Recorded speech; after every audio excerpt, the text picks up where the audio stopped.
Hello दोस्त, मैं आकाश sir आप सभी लोगों का एमपी ऑनलाइन एजुकेशन के यूट्यूब चैनल पर हार्दिक स्वागत एवं अभिनंदन करता हूं। ठीक है दोस्त, देखिए आज जो है यह वीडियो आपकी रिकॉर्डिंग वीडियो है। कोरोना के महामारी कोरोना की जो एपिडेमिक जो चल पड़ी है उसके बचाव के लिए जो है कुछ न कुछ तो करना पड़ेगा।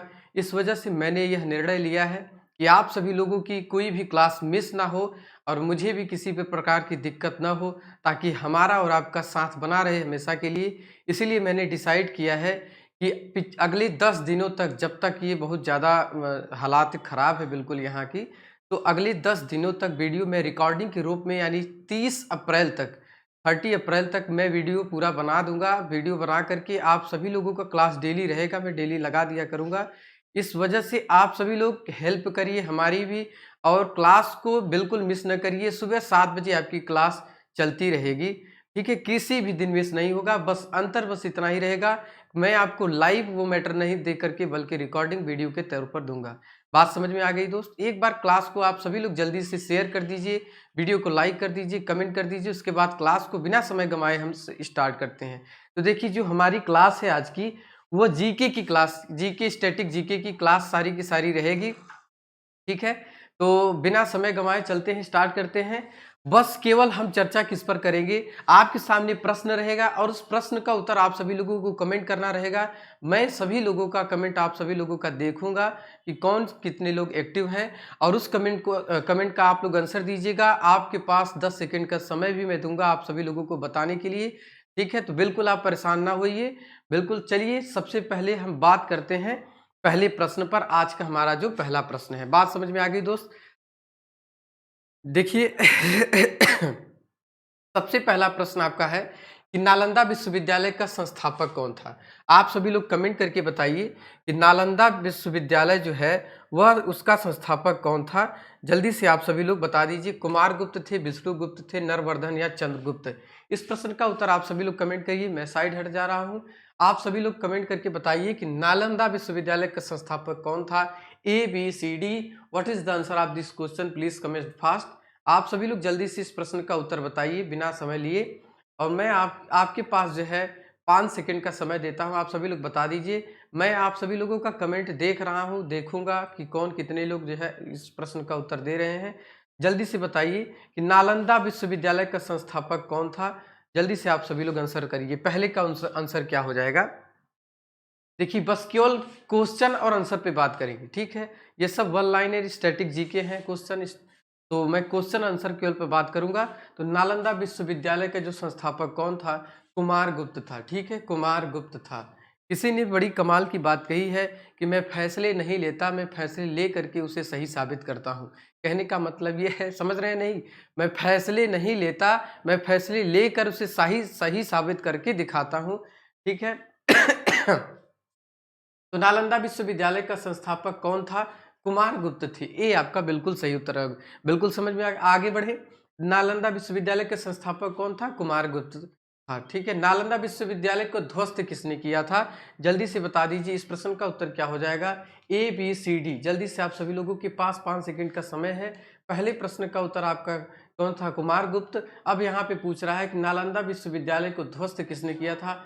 बख्तियार खिलजी ने, अलाउद्दीन खिलजी ने, कुतुबुद्दीन ऐबक के उपरोक्त में से कोई नहीं। आपके पास 5 सेकंड का टाइम है। यू है 5 सेकंड टाइम। जल्दी से आप बता दीजिए कि इस प्रश्न का उत्तर क्या हो जाएगा। दूसरे प्रश्न का उत्तर आप सभी लोग कमेंट करिए। आपके पास 5 सेकंड का समय है और आपकी स्क्रीन पर बिल्कुल एकदम साफ साफ सा क्वेश्चन दिखाई दे रहा है। जल्दी से कमेंट करके आंसर बताइए क्या हो जाएगा।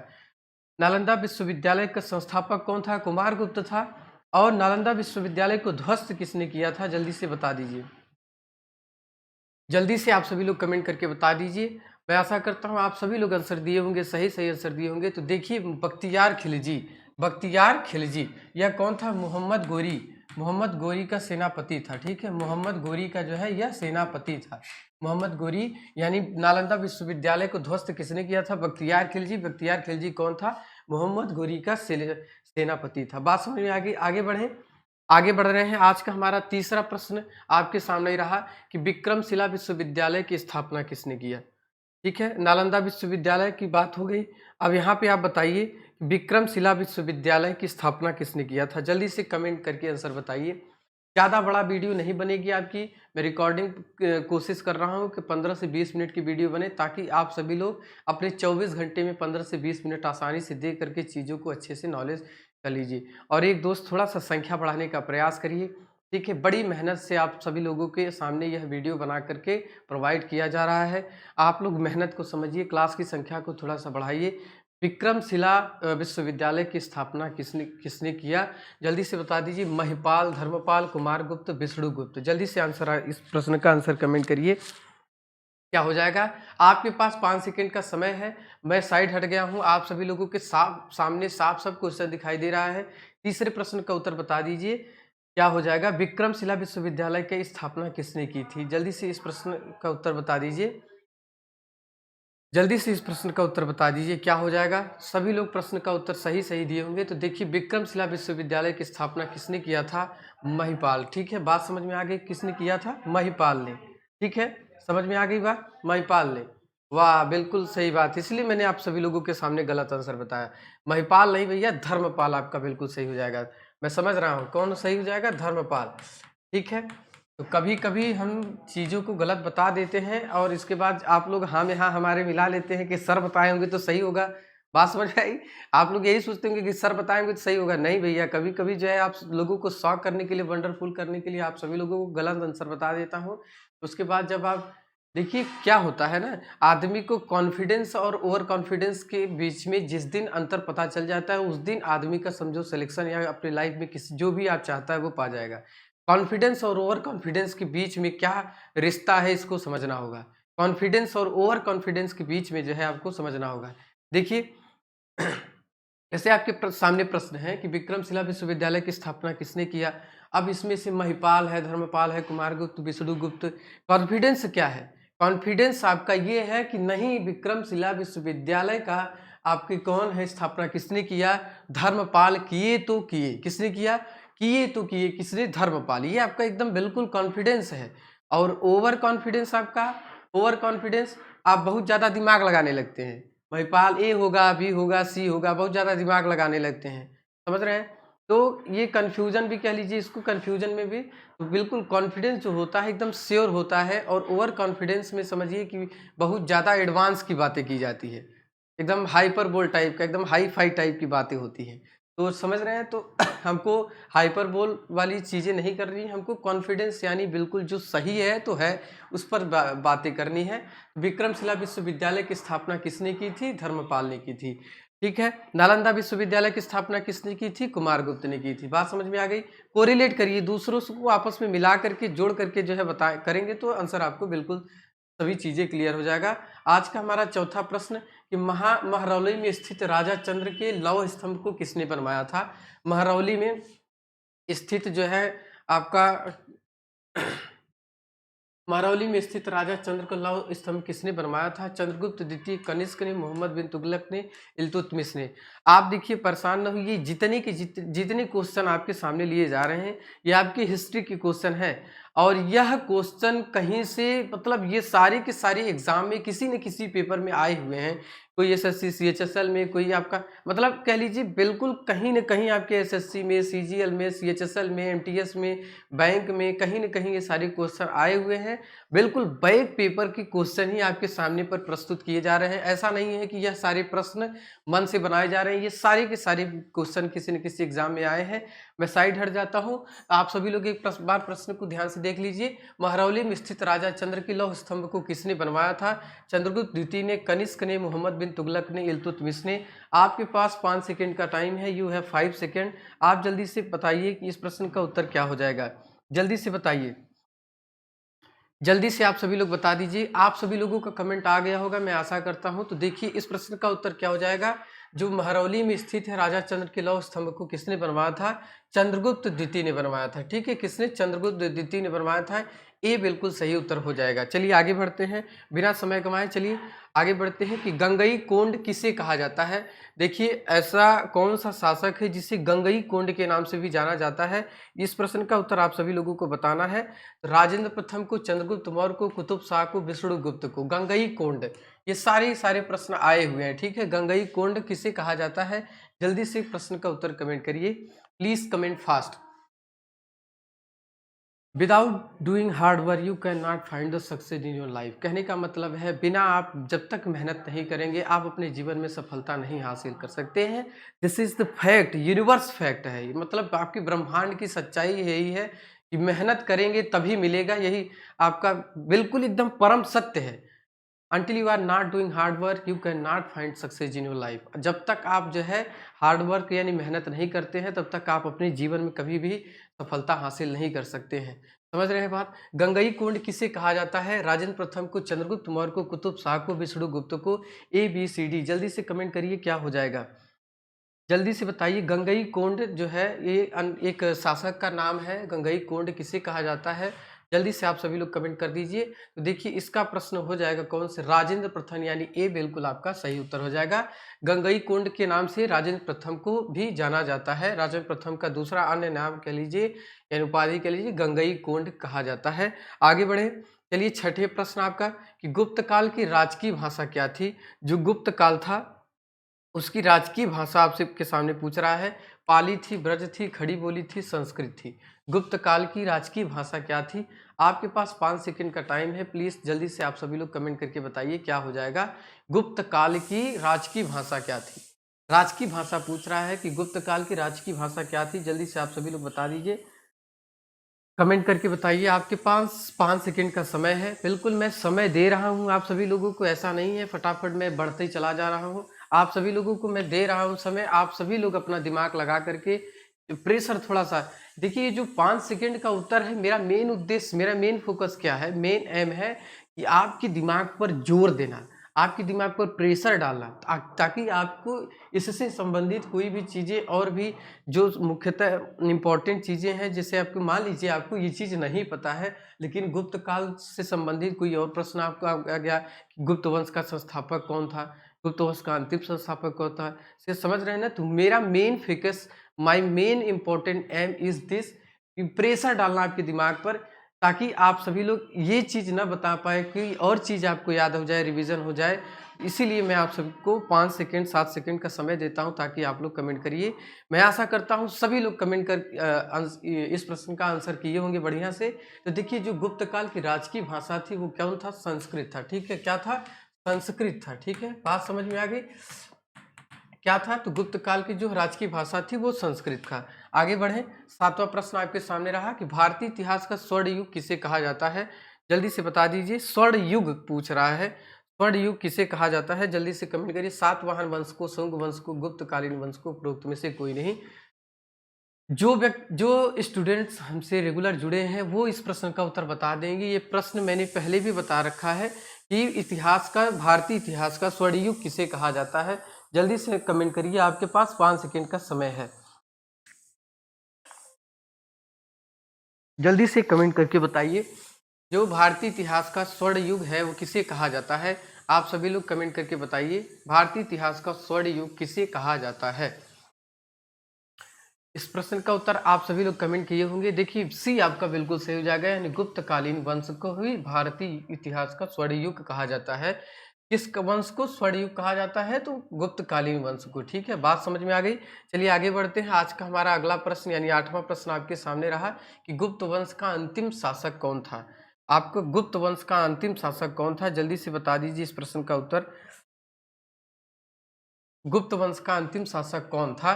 चंद्रगुप्त, नरवर्धन, विष्णुगुप्त, इल्तुतमिश। जल्दी से बता दीजिए दोस्त। अगर आपको कोई चीज़ क्या होता है ना, मैंने आपको पहले भी बताया है, डिस्टर्ब जो है, अगर चीज़ें बढ़िया से चलती रहें, कुछ किसी भी प्रकार की डिस्टर्बिंग ना हो, तो बड़ी अच्छी तरीके से लाइफ में, जैसे मान लीजिए कि अगर आप अच्छे से मेहनत कर रहे हैं, पढ़ाई कर रहे हैं, आपके सामने किसी भी प्रकार की दिक्कत मुसीबत ना आए, ना गरीबी की, ना पारिवारिक समस्या, तो आप निश्चित रूप से सबसे सक्सेस हो जाएंगे, सफल हो जाएंगे। तो वैसे ही हमारा क्या होता है, जब हम लोग पढ़ाते रहते हैं तो बीच में किसी न किसी प्रकार की डिस्टर्बिंग हो जाती है, जिस डिस्टर्बिंग की वजह से कोई ना कोई क्वेश्चन आपको मिसमैच बता दिया जाता है, थोड़ा सा गलत हो जाता है, तो आप सभी लोगों से मैं क्षमा मांगना चाहता हूँ। तो ऐसी चीज़ों को बिल्कुल आप सभी लोग माइंड पे न लीजिएगा। तो आप सभी लोग इस प्रश्न का उत्तर बता दीजिए कि गुप्त वंश का अंतिम शासक कौन था? चंद्रगुप्त था, नरवर्धन था, विष्णुगुप्त था, इल्तुतमिश था, कौन था? तो इसी आपका बिल्कुल सही उत्तर हो जाएगा विष्णुगुप्त। समझ में आई बात? कौन सा सही हो जाएगा आंसर? गुप्त वंश का जो अंतिम शासक कौन था वो विष्णुगुप्त था। बात आ गई। चलिए आगे बात करते हैं। पुष्यभूति वंश का संस्थापक कौन था? नरवर्धन, हर्षवर्धन, मोहम्मद बिन कासिम, मोहम्मद गोरी। आपके पास 5 सेकंड का समय है, जल्दी से बताइए, जल्दी से बता दीजिए। आप सभी लोग कमेंट करके बता दीजिए कि गुप्त पुष्यभूति वंश का संस्थापक कौन था? नरवर्धन, हर्षवर्धन, मोहम्मद बिन कासिम, मोहम्मद गोरी। जल्दी से आप सभी लोग कमेंट करिए। मैं बगल हट गया हूँ, साइड हट गया हूँ, आप सभी लोग बताइए ABCD। Comment fast. Tell me the answer of this question. फटाक से आप जल्दी से बता दीजिए, इस प्रश्न का उत्तर क्या हो जाएगा? जल्दी से बता दीजिए। पुष्यभूति वंश का संस्थापक कौन था? पुष्यभूति वंश का संस्थापक था, जल्दी से बता दीजिए।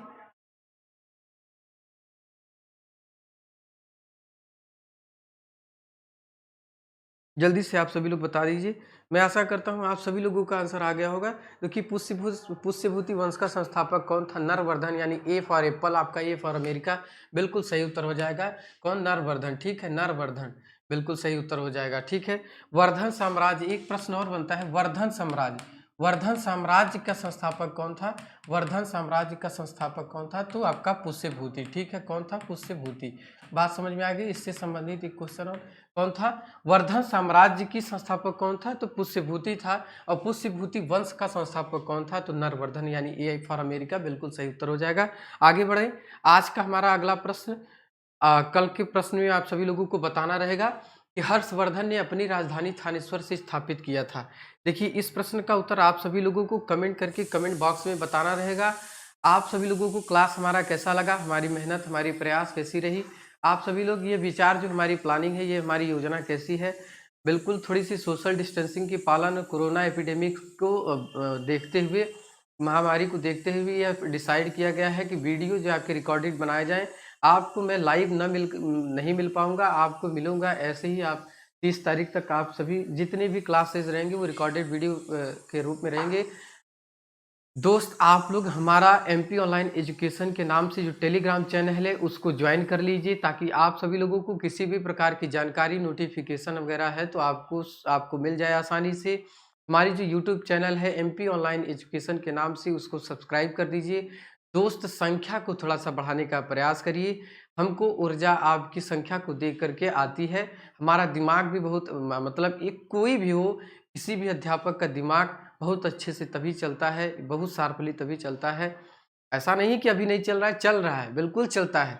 चलता है तभी तो आप सभी लोगों के सामने उपस्थित होकर के आप सभी लोगों को बता रहा हूँ। लेकिन एक थोड़ी सी एनर्जी, थोड़ी सी जोश जो होती है, वो नहीं मिल पाती है। नॉलेज देने में मुझे कोई कमी नहीं, मैं नॉलेज देने में मैं पूरा का पूरा पूर्ण नॉलेज आपके सामने देता हूँ। मैं पूरा प्रयास रहता है कि जितनी चीज़ें पढ़ाऊँ, अगर आप सभी लोग रेगुलर जुड़े रहेंगे तो मैं आपसे वादा करता हूँ, प्रॉमिस करता हूँ कि आप सभी लोग देखिएगा, इन्हीं सारी चीज़ों में से प्रश्न आपके एग्ज़ाम में हूबहू देखने को मिलेंगे। तो आज का क्लास आपको कैसा लगा कमेंट करके ज़रूर बताइएगा। आकाश सर आप सभी लोगों को सलाम करता है कि बिल्कुल आप सभी लोग अपने घर में रहिएगा। कोरोना महामारी देख ही रहे हैं, बढ़ ही रहा है। बिल्कुल भी किसी भी प्रकार की हंसी मजाक ना करिएगा। हमारे संस्थान की कुछ अध्यापक की डेथ हो गई, आपको मैंने बताया था एक दिन, जो हमारे प्रवीण तिवारी सर हैं। तो बिल्कुल हल्के में ना लीजिए। यह जो कोरोना एपिडेमिक में किसी भी प्रकार की उम्र की सीमा को मायने नहीं रखता। ठीक है कि आप 20 साल के हैं तो आपका इम्यूनो सिस्टम मजबूत है, आप नहीं, आपको कुछ होगा ही नहीं। ऐसा मजाक, ऐसा गलतफहमी आप लोग नहीं अपनाइएगा। मैं बार बार आप लोगों से हाथ जोड़ करके विनती करता हूं, आप लोग बिना किसी भी प्रकार के, अगर आपको समस्या, कोई भी प्रकार की दिक्कत नहीं आती है, आप सभी लोग अपने घर में रहिए, सुरक्षित रहिए। और सबसे ज़्यादा मैं विनती बार बार करता हूं कि जो आपकी परिवार है, आप सभी लोग अपने परिवार की देखभाल करिए। जो बूढ़े बुजुर्ग आदमी हैं उनकी देखभाल करिए। ज़्यादातर आप सभी लोग उनसे खुद, आप भले ही घर में रह रहे हो पर दूरी बना करके रखिए। अगर आपको खांसी वगैरह आती है, मैं बार बार कह रहा हूँ, खांसी वगैरह, गले में किसी भी प्रकार की दिक्कत, या आपको बुखार वगैरह हो रहा है, तो बिल्कुल ये न सोचिए कि हमारे जो है ये नॉर्मल फीवर वगैरह होता है। ऐसा है, आप तुरंत जा करके टेस्ट कराइए, बिल्कुल जांच कराइए आप सभी लोग, ताकि आप भी सुरक्षित रहें, आपका परिवार भी सुरक्षित रहे। बिल्कुल आकाश सर आप सभी लोगों से यही प्रार्थना करता है, यही विनती करता है, बिल्कुल हंसी मजाक न करिए। तो आज का क्लास आपको कैसा लगा, इस प्रश्न का उत्तर आप सभी लोग कमेंट करके बताइएगा। मिलते हैं कल सुबह 7 बजे, तब तक के लिए मैं आप सभी लोगों को गुड बाय।